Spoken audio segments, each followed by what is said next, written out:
The history of social media is relatively short in terms of time, but this doesn't make it any less exciting or influential. Today, social media is an integral part of the lives of people all around the world. Social media statistics from 2019 show that there are 3.2 billion social media users worldwide, and this number is only growing. To break it down, 90.4% of millennials, 77.5% of Generation X, and 48.2% of baby boomers are active social media users. But what about the younger generation? Generation Z, those born after 1992 who grew up in the digital age, unlike millennials who remember, even if only briefly, an age before the internet. Generation Z currently makes up 25.9% of the US population and is expected to account for about 40% of all consumer markets by 2020. So you have to wonder, how has the rise of social media affected those who have had it throughout the most important developmental years of their lives? I decided to ask them, and here's what they had to say about it. Hi, I'm Sophie Iyer. I'm 18 years old. I'm a senior at Cumberland Valley High School. I am involved with CV Minithon, It Takes One, and I'm in Ski and Snowboard Club. Hi, I'm Maddie Bailey. I am a senior and I'm involved in volleyball, pottery, Minithon, and a bunch of different art things. My name is Tristan Parvin. I'm a junior in Cumberland Valley High School, and I'm 18 years old, and I like to play soccer, I like to ski, and I like to film. My name is Emma Olafson, and I'm a senior, and I dance.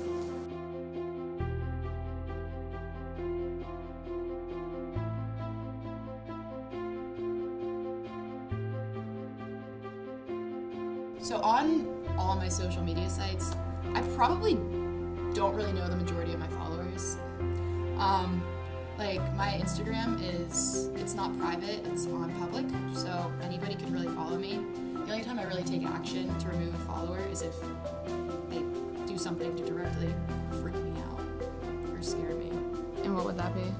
DMing really random things, you gotta watch out for sexual predators, man, and like fake accounts. It's just very unsettling. I'm private on Instagram, but I'm not private on Twitter or Facebook. So yeah, well, I'm actually, Facebook you have to accept requests, so like I'll decline those, but Twitter I definitely probably have people I don't know who follow me. I have people I don't know 100%, but I can see that certain people that I do know follow them, or other friends, and I have gone through my account and realized certain people probably do not look the best on my social media account, but I know most of the people I follow, and most of the people who follow me. Like if I don't know you, I usually follow, I guess. But I'm trying to think. There is people, like if I do get a friend request from someone I don't know, I'll let them follow me. Because my account's not private, so it's public, so I let whoever follow me, but I don't usually follow people I don't know that very much, so.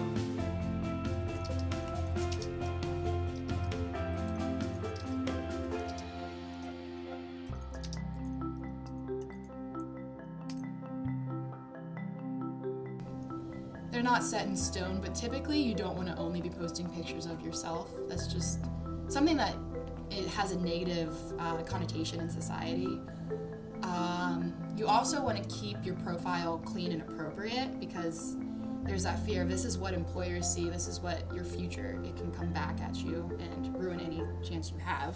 So you definitely want to keep it appropriate. And other than that, there's really not too many rules though. You can post a lot of things and get away with it. I think it's like okay to post like once a month or maybe once every 2 months or something like that. But people who post like every single day, oh man, that's rough. Like I find that annoying sometimes. Sometimes, especially spam accounts. I guess those are not fun. But I guess the rule is post every 2 months or a month.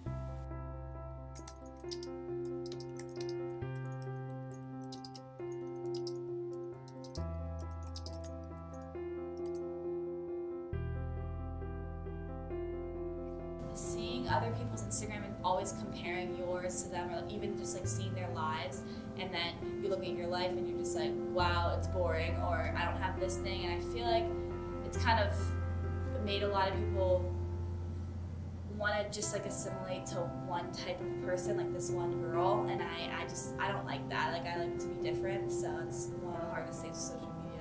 When I was younger, there would be a lot more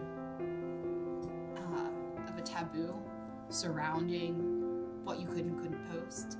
And I mean, I'd get negative comments sometimes, or girls would talk about me and how, oh, my body doesn't look like that in person. And that killed me. That was so important to me for some reason. I think people, or at least I feel the pressure to keep an image that I don't think represents me, but I feel like I constantly have to have a look that people expect me to have. And I think I just know on social media there's a lot of judgment going around, which isn't fair, so I try to stay away from it.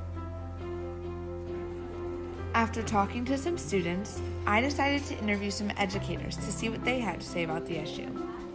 Mrs. Logan. I teach Honors World History for 9th grade and 12th grade sociology, and I co-teach Spark. I started here in the 2011-2012 school year. Went to Shippensburg University, wanted to be a teacher because I love young kids and thought I could possibly make a difference. Well, I'm Ms. McGuire. I'm the 12th grade counselor. I have last names A through L. This is my second year at Cumberland Valley, and I went to Shippensburg University for my undergrad and my master's degree. I decided to become a counselor because I wanted to be a resource for students to utilize during the school day if they're having a bad day, if they're having a good day.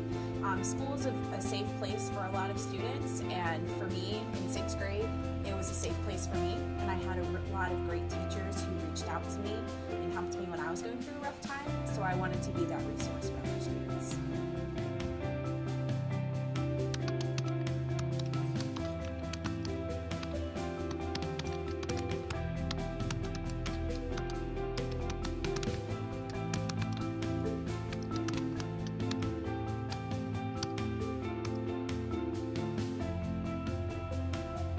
Self-image, I think, and self-worth, I think, is the biggest struggle that I see kids have today, and that, believing in themselves, because of social media, they have that connection out there, and they tie their self-worth with the amount of likes they get on a picture or how many friends they possibly have.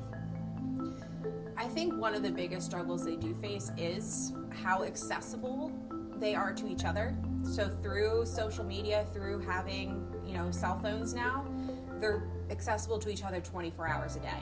When I went to school, that's when cell phones were becoming really big. So really we saw each other at school, we went home, and we didn't really see each other.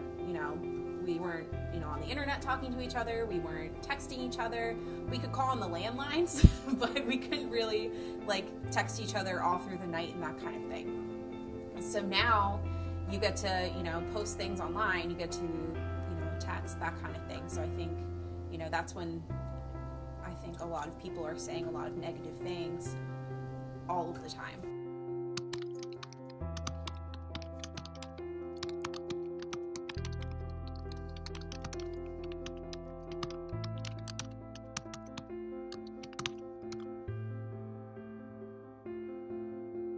I do believe social media does impact growth of students, particularly the creativity aspect.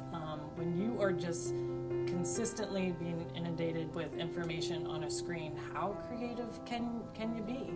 We have the standardized testings, everything that we're doing in the classroom, but social media, when you're just looking at the same things, pictures over and over again, what happens to the creativity? I don't think social media negatively impacts our growth. I think there are very positive things about social media. I think it's really cool that you can connect with kids from different schools based on your interests. I think it's, a really neat way to express yourself. I know I have several students on my caseload who love Instagram because they can edit pictures, use, different forms of art to express themselves. It can be negative when you're using it the wrong way, when you're not using it safely, or you're not, presenting yourself in a way that is making you look like a good person. So you're posting negative things. Your name is going to be associated with that you're saying. So I think in that way it can impact us negatively, but otherwise I think there's a lot of wonderful things. You know, the more apps that become available, the more ways that students are finding outlets to express themselves.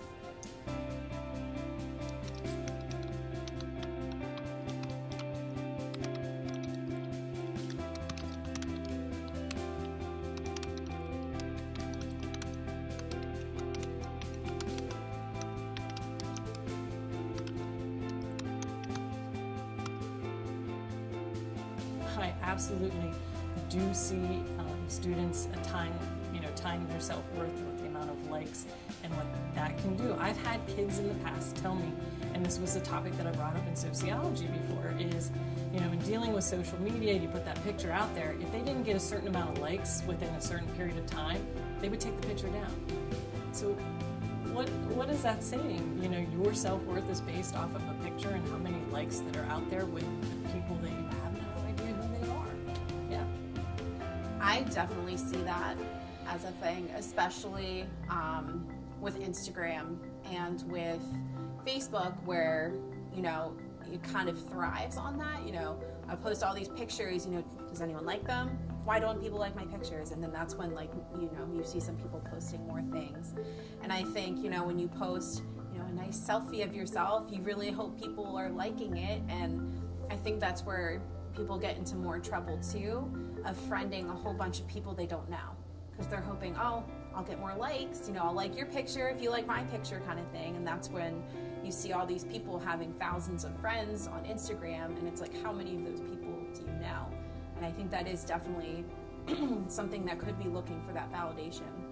If I need people to like my pictures, I need to know that I'm acceptable to society. Do I think everyone's thinking that in the back of their head? No, I don't think that's a realization all the time, but I definitely think looking for likes and looking for like on Facebook, if you post something really sad and depressing, that you're looking for somebody to comment and be like, it's okay, it's all right, you're not alone, because you want that validation that you're not alone, that you have people around you. So, and that's, again, it's become such an outlet for people to reach out to others and get that validation.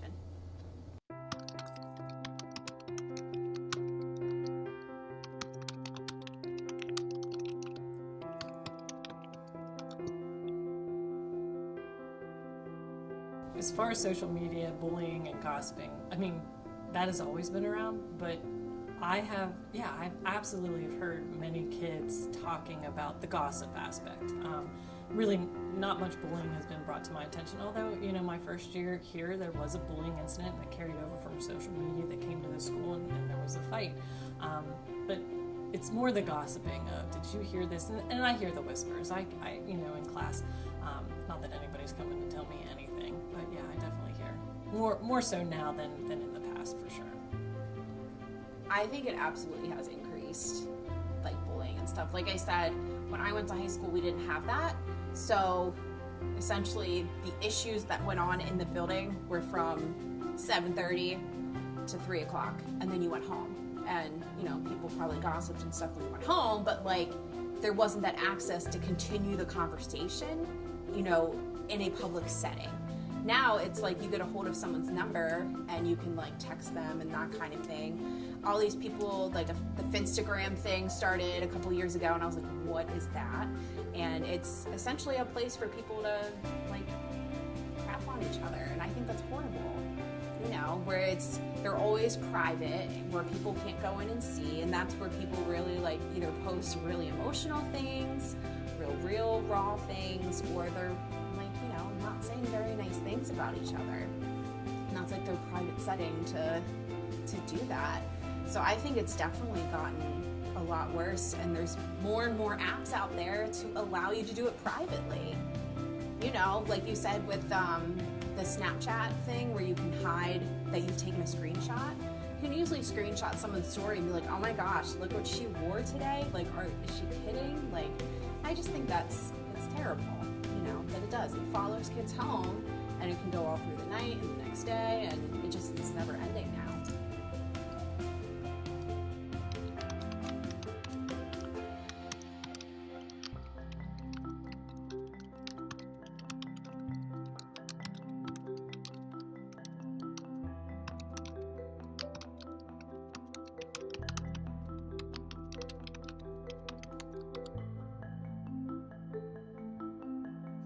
in looking at what students are posting today in social media, I do not think they realize how that can follow them throughout life. Colleges are going back, they are looking at these posts, future employers are looking at this post. My husband who's in computers, that's part of how they learn about a candidate, is they go back to look at their social media and what they have posted. And unfortunately, what you post now can have negative effects down the road. So I don't think students realize what they're saying and how that can affect their future. I mean, definitely colleges, scholarships, absolutely. I don't think they have any idea. I think one of the biggest mistakes teens make, one is definitely the sending of pictures. If someone's like, oh, just send us a picture of, you in your bra or you in your bikini. Those pictures don't go away. That's something, like I had stated earlier, that those pictures get passed around, they don't get deleted. And it's kind of the same with Facebook. If you go to a party and your Facebook's on private, but someone else posts that picture somewhere of you, drinking a beer, doing whatever, that picture's accessible, it never goes away. So someone else can see it. And I think that's big for my seniors going into college, for them to think about. You're gonna go out, you're gonna have fun, and that's fine, but just be careful what you post on social media, because when people are going to hire you for jobs, they are going to look at your cyber footprint. So they're going to look at your Facebook, they're going to look at your Instagram, they're going to look at your Twitter. And if you're posting things that aren't so nice, or you're swearing or that kind of thing, they're going to find it. And that's going to really tell about you as, a person, about your character. And so that's something you just want to be wary of, is what you're posting, and that it doesn't go away.